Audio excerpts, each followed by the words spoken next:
Assalamualaikum warahmatullahi wabarakatuh.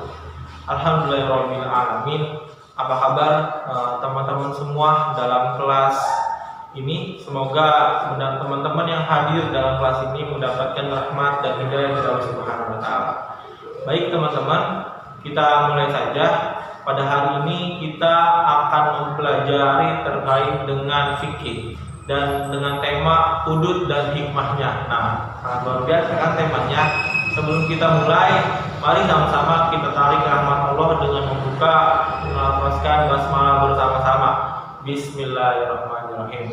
Ya, teman-teman, tahukah teman-teman semua bahwa kita sebagai manusia benar-benar telah diatur oleh Allah Subhanahu wa taala untuk mendapatkan ridhonya supaya menjadi manusia yang paripurna. Nah, maka dari itu Allah telah mengatur hukuman-hukuman atas kejahatan-kejahatan yang semestinya kita tidak lakukan.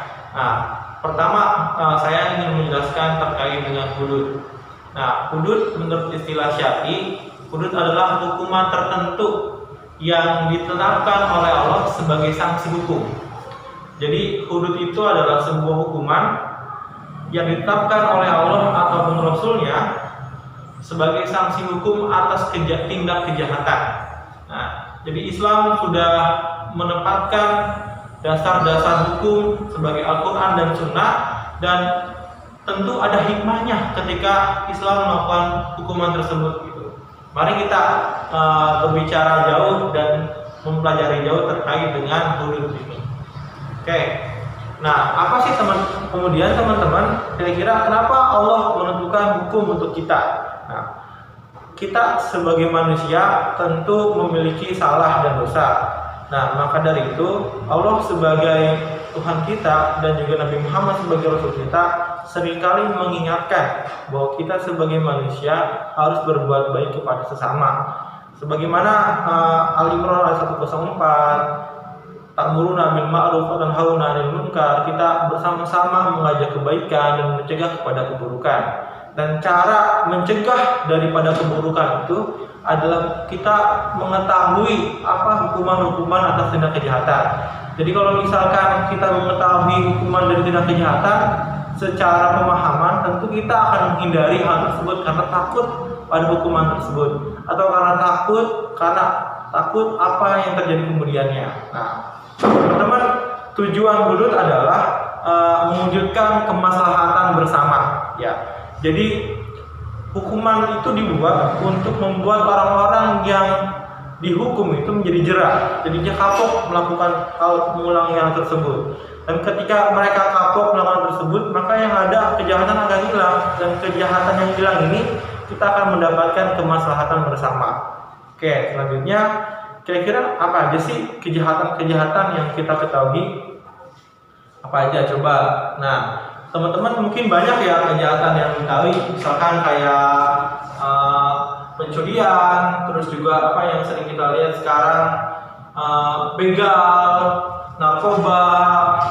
Mungkin banyak sekali kejahatan yang kita bisa sebutkan teman-teman ya. Oke, dalam Al-Quran dalam bab ini kita akan mempelajari tentang kejahatan-kejahatan. Salah satunya adalah zina. Nah, zina, koda, mencuri, meminum khamar, terus murtad, memberontakan, dan ghirabah. Nah, kita mulai dari yang pertama. Zina itu adalah, kita mulai yang pertama bahwa tentang zina. Allah telah menjelaskan dalam Al-Quran, wala taqrabu zina, jangan sekali-kali mendekati zina. Jangan sekali-sekali mendekati zina. Al-Isra ayat 32. Nah, sudah jelas Allah menjelaskan bahwa kita sebagai manusia jangan sekali-sekali mendekati zina, karena zina itu perbuatan yang dimurkai Allah. Nah, lalu apa sih kira-kira zina itu? Zina itu secara bahasa adalah, atau secara istilah adalah ketika memasukkan kelamin laki-laki dan perempuan kepada orang-orang yang belum menikah gitu. Jadi orang yang belum menikah tapi dia melakukan hubungan suami istri. Nah, itu adalah zina. Lalu zina ini ada macam-macam ya teman-teman. Ada namanya zina mukhlis dan zina ghairu mukhlis. Apa kira-kira yang tahu? Nah, zina mukhlis adalah hubungan yang dilakukan oleh orang yang sudah menikah. Nah, zina orang sudah menikah namanya zina muflis. Dan zina yang dilakukan oleh orang yang belum menikah namanya zina ghairul muflis. Nah, tentu Allah sebagai Tuhan kita telah membuktikan dan juga telah menjelaskan bahwa bahaya zina ini. Bahkan hukuman untuk orang-orang zina, khususnya zina muflis, adalah dirajam. Dirajam adalah ketika seseorang dilempar batu sampai mati, atau dengan dilempar batu besar sampai mati. Nah, untuk apa tujuannya? Untuk orang-orang jerak dan juga kapok melakukan hal tersebut. Kemudian ada zina ghairul muflis. Zina ghairul muflis itu adalah zina yang dilakukan oleh orang-orang yang belum bersuami istri. Nah, zina ghairul muflis ini adalah zina-zina yang dilakukan oleh orang yang belum berstatus sebagai istri atau suami orang. Nah, hukumannya apa teman-teman? Hukumannya adalah dia dicambuk sebanyak 100 kali. Nah, sangat luar biasa kan teman-teman hukumannya. Pertama dirajam dan juga dicambuk 100 kali. Nah, setelah kita mengetahui hukuman tersebut, tentu kita sebagai manusia harus berusaha menghindari perbuatan hal tersebut, karena perbuatan tersebut adalah perbuatan yang tercela. Selain dari sisi agama, tentu perbuatan zina ini memiliki banyak sekali permasalahannya dan akibat yang buruk teman-teman. Contohnya adalah apa? Tidak menjaga kehormatan wanita, terus juga merusak hubungan orang, terus juga mendapatkan dosa dan sebagainya. Selanjutnya ada qazaf. Nah, qazaf ini adalah menuduh orang yang berzina teman-teman. Jadi kalau ada orang yang berzina dihukum, dan orang yang menuduh orang berzina tanpa bukti dan tanpa syarat tertentu, dia akan dihukum juga teman-teman. Jadi misalkan ada orang nih sedang berzina. Nah, bukan berzina, misalkan ada orang yang berkumpul. Nah, ada orang melihat, wah dia berzina nih, padahal sebenarnya dia tidak berzina gitu. Nah, hukuman ini yang dia menuduh orang berzina ini bisa kena hukuman teman-teman, dan hukumannya aja adalah dicambuk 80 kali. Maka dari itu sebagai manusia tentu kita harus bertabayun supaya kita mengetahui apa yang terjadi. Jangan sampai kita hanya menuduh, karena ketika dituduh itu bisa mengakibatkan berbohong, bisa juga bisa menyebabkan sakit hati orang lain gitu. Oke teman-teman, maka dari itu sekali lagi jangan sekali-kali kita berprasangka buruk dan juga menuduh tanpa sebuah bukti. Oke, selanjutnya meminum khamar. Nah, meminum khamar ini atau meminum air yang memabukkan lah, kira-kira gitu. Jadi meminum khamar atau meminum air memabukkan atau tiap-tiap apa saja yang memabukkan itu adalah khamar. Jadi teman-teman, kalau dalilnya kan bahwa zaman dulu orang-orang nggak boleh minum khamar. Lalu pertanyaannya, apakah sekarang kita boleh menggunakan ekstasi, kita boleh menggunakan narkoba yang lain yang tidak ada dalam Al-Quran? Ya, tentu jawabannya tidak boleh teman-teman. Jadi dilihatnya bukan secara subjek barangnya, tapi yang dilihatnya pengaruhnya. Sama-sama memabukkan, maka istihad kiasnya adalah sama-sama memabukkan, maka yang memabukkan itu adalah haram. Dan hukuman orang yang memabukkan sama 80 kali dicambuk. Nah, kenapa sih Allah sangat serius untuk terkait dengan minum khamr atau alkohol ini? Karena dampak-dampak negatifnya ini sangat luar biasa teman-teman. Ketika kita memabukkan dan kita menjadi orang yang mabuk, kita akan menjadi orang gila, lupa diri teman-teman. Dan itu ketika kita lupa diri, kita bisa melakukan kejahatan. Maka dari itu teman-teman, hindarilah hal-hal yang memabukkan. Oke, selanjutnya adalah mencuri. Nah, ini mencuri nih teman-teman. Ingat ya, mencuri bukan hanya mencuri barang yang besar, tapi mencuri barang yang kecil pun adalah mencuri teman-teman. Maka dari itu, dari sekarang kita ingatkan diri kita sendiri bahwa jangan pernah mencuri.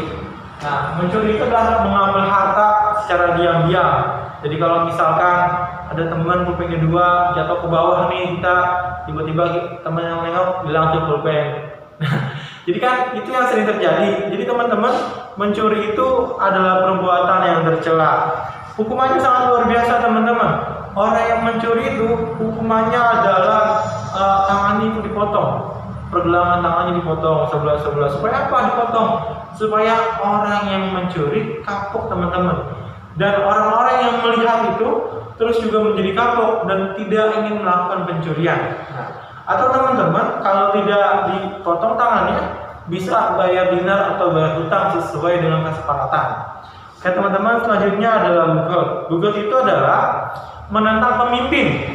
Jadi teman-teman, kita sebagai manusia selain kita menerima perintah dari Allah, Rasul, dan juga menerima perintah dari pemimpin.